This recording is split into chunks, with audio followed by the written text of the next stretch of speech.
and welcome back to Investment Banking University, where we teach you how to become an investment banker with our investment banking course. This is the second side of the perpetuity, the sell side, and specifically talking about the role of the investment banker. And since M&A is the core product of investment banking, we are now to the M&A process. So when an owner of a perpetuity has decided to either inorganically grow or exit the perpetuity, the M&A process must be executed and run. The individual or individuals that do and execute this process are known as investment bankers. So we're going to get right into it on the M&A process. We're going to start from origination to M&A execution and talk about a methodology that we utilize, the M&A process methodology. So once the investment banker has originated 8 to 10 multi-million-dollar listings, in terms of just getting started, one should transition from origination to M&A execution. And this involves creating a short list for each deal, and there can be, for example, about 10 in a short list of likely buyers. The investment banker should concurrently prepare the marketing package, which includes the teaser and executive summary. And once the teaser is finished, the investment banker should begin emailing the shortlist with the teaser. From the shortlist, a percentage will in fact reply and then want to get additional information on the target. NDAs must then be sent out, and after being signed, the executive summary, or CIM, should be sent to the shortlist member. After executing the summary is sent, a percentage will then request a buyer-seller meeting, or first a call with the investment banker, and then ultimately a buyer-seller meeting once additional information is gathered. So after the buyer-seller meeting, a percentage will actually try to make an offer. That's just a high-level overview of what's going to be going on. But there are much more involved steps that we're going to be talking about. So in terms of building a buyer shortlist, the shortlist should include strategic and financial buyers. And the investment banker should screen each to make sure that the shortlist has the financial capacity to pay.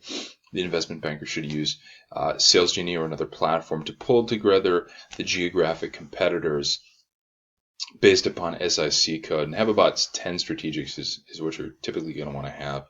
The investment banker should use another database if it's available to determine which 10 financials are larger to include in the shortlist.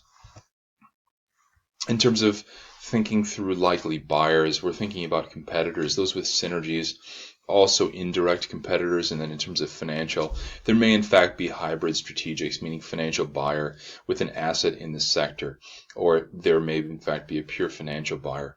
For deals that are about 500K in earnings above, we're going to be using a platform known as BizBuySell also to list. But in terms of those that are larger deals, you're typically going to want to deal with Axial. Axial is a great platform.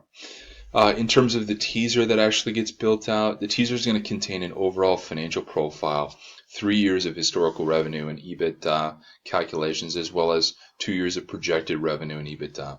So you're going to indicate the type of transaction. You're going to want to do a nice professional font and send it as a PDF. And you don't want to use different flowery language. You're going to keep it very direct. So in terms of grammar, you want to keep it very clean and no spelling errors. And you're going to want to indicate a sustainable growth potential based on a competitive advantage. So you're also going to want to talk about in the teaser customer entrenchment. Really what you're trying to get to is you're going to talk about whether there are low levels of, ideally, of customer concentration, and really talk about the 3 key de-risking variables that we talked about before, and that we're going to get into as well later on in the course. You're going to want to talk about brand recognition, intellectual property, the management team, and the culture. So you're also going to have a teaser with the name of the business and financials once the NDA is signed. And so this is going to give you more information on exactly what the business is, and then you can do more research on it. After the NDA is signed, you're also going to forward a larger marketing deliverable, which is the CIM. And this is going to include the executive summary, company history, sales process and or manufacturing capabilities, the management team, growth opportunities, the competitive landscape, intellectual property, high-level financials, preferably 5 years of historical data and projections if available. After the CIM is reviewed, and depending on whether or not you're running a fixed process with multiple bidders, they will then issue what's called an IOI, or an indication of interest. This is going to give an approximate price range, and this can be expressed as a dollar value range, for example, 10 to 15 million, or stated as an EBITDA multiple, for example, 3 to 5 million or 5 to 6 million, not million, but 3 to 5 times EBITDA or 5 to 6 times EBITDA. Buyers' generally available funds are going to be detailed there, including sources of financing. And then they're going to talk about the necessary due diligence items and a rough estimate in terms of a due diligence timeline. In terms of the potential proposed elements of the transaction structure, we're going to talk about whether or not it's going to be asset versus equity and a leveraged transaction. And then we're going to talk about cash versus equity, cash and stock, and what the breakdown is going to be. We're also going to talk about the management retention plan and role of the equity owners post-transaction, and also the time frame to close the transaction. So all of this is going to play a factor in the offer analysis. In terms of the buyer-seller meeting that then gets set up, there's going to be a first conference call, and then there's going to be an in-person meeting where the facilities are indeed toured. Additionally, we're going to have an official deal structure and terms, and then the acceptance of engagement means that the company cannot receive other offers. In terms of deal structure, we're going to define the transaction as either stock or asset purchase, and generally the seller prefers a stock transaction from a tax and legal perspective. In terms of asset transactions, they're preferable by the buyer and protect against prior liabilities and provides a stepped up tax basis. In terms of consideration, it outlines the forms of payment, including cash, stock, or cash and stock together. It also includes whether or not there's going to be seller notes, earnouts, rollover equity, and contingent pricing. In terms of a closing date, they're going to have a projected date for completing the transaction, and this date is an estimation and often changes based upon due diligence or the purchase agreement. In terms of closing conditions, there's going to be a list of tasks, approvals, and consents that need to be obtained prior to the closing date, and there's also going to be an exclusivity period discussed.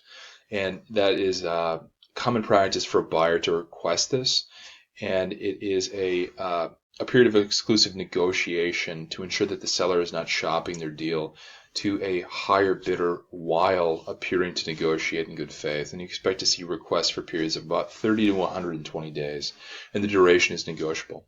In terms of the breakup fee, if one is negotiated, a fee paid to the buyer if the business owner decides not to sell the deal. Breakup fees are relatively common in larger deals, those above 500 million, and the fee can either be a percentage basis or a fixed amount, for example, 3%. In terms of management compensation, there's going to be an outline for senior management post-sale. This term describes who is in the management will be provided with employment, equity plans, and employment agreements. So this term is vaguely worded to provide the buyer with latitude so that they may not be prepared to make commitments to senior management. In terms of due diligence, this is going to describe the buyer's due diligence requirements, including the time frame and access. And ultimately, in terms of confidentiality, both parties have probably signed a confidentiality at this point, and this additional term ensures that all are compliant with this. In terms of approvals, this lists approvals needed by the buyer, for example, the board of directors or seller, the regulatory agencies and customers to complete the transaction. In terms of escrow, it provides the summary of the terms of the buyer's expected escrow terms for holding back some percentage of the purchase price to cover future payment for past liabilities if those are incurred. The escrow is typically highly negotiable and often excluded from the LOI and presented for the first time in the purchase agreement. In terms of representations and warranties, this clause will include indemnifications in the purchase agreement, and it is best practice to include any terms that may be contentious or non-standard. So in terms of due diligence, we're talking about financial books and records, incorporation documents, employee benefits, policies and compliance issues, internal systems and procedures, customer contracts, intellectual property, conditions of assets, and any key area of concern identified with negotiating the letter of intent. Digital deal rooms are now used, and these the due diligence is usually 60 to 90 days. In terms of the purchase agreement, it incorporates all the terms of the LOI and is written to address issues discovered in due diligence, and the agreement will lay out a structure to handle this, for example, a holdback account or deductions from future payments, price adjustments, etc. So in terms of a industry-specific market update, well, this is actually getting into a little bit associated with origination here, it looks like, on the M&A process. So getting into the sell side after winning the mandate, you're going to want to discuss and demonstrate knowledge of the buyer universe, for example, strategic and financial buyers, and then discuss the valuation range once we get it to an approximation there, or a little bit tighter range. And then you're going to discuss the process and timing of the M&A process, any tax consequences that can be expected, and then what is going to happen to key management and employees. In terms of the SIM, we just have an overall outline of what that ultimately is going to look like. And in terms of the M&A banker's role, the M&A banker is hired to run a process. So the investment banker is indeed hired to run a process. And ultimately that means defining exit options and strategies. And you're going to be talking about the different 4 types of M&A process. For example, an auction, a controlled sale, a targeted high-level solicitation, and a closed negotiation. And those have very different implications in terms of valuation and attractiveness to a potential buyer. You're also going to be involved in valuation, recasting financials, presentation and packaging, buyer qualifications, management coaching, or marketing and management coaching, due diligence facilitation, and pricing contract negotiation. So from 100 buyer universe, you're going to narrow it down to 20 to 30 target buyers. And those are going to be broken down, of course, between financial and strategic buyers. So in terms of just the high level and auction process, we're going to have be starting with 100 to 150 companies with an initial call or initial screen that is more like it. And you're going to be thinking in terms of 4 months and 6 to 12 months in actual running that process. And the initial call is going to be, you're going to use an initial call to generate interest, and then you're going to, of course, send the teaser. And if interested, after the teaser, you're going to send the NDA, and then you're going to ultimately send over this SIM.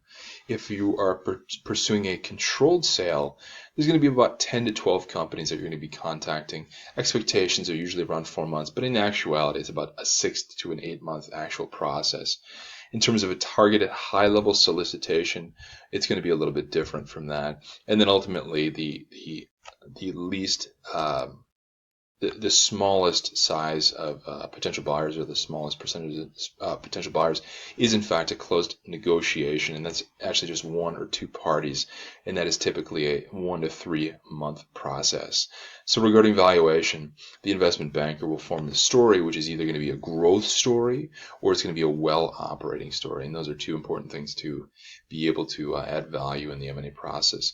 So in terms of presentation and packaging, we're talking about a SIM for the first round. In terms of week 1, you're going to have the interviews with the CEO or the CFO, and it's going to take you about 2 to 3 weeks to create, and it's going to typically be about 70, 80, or 90 pages. In terms of a teaser in the first, you're going to have first round, and then you're going to have management presentations in the second round, and all of that information can be pulled from the SIM. So in terms of buyer qualifications, you're going to finalize the list of 50, and then your banker is going to be making phone calls in terms of who can actually buy the company.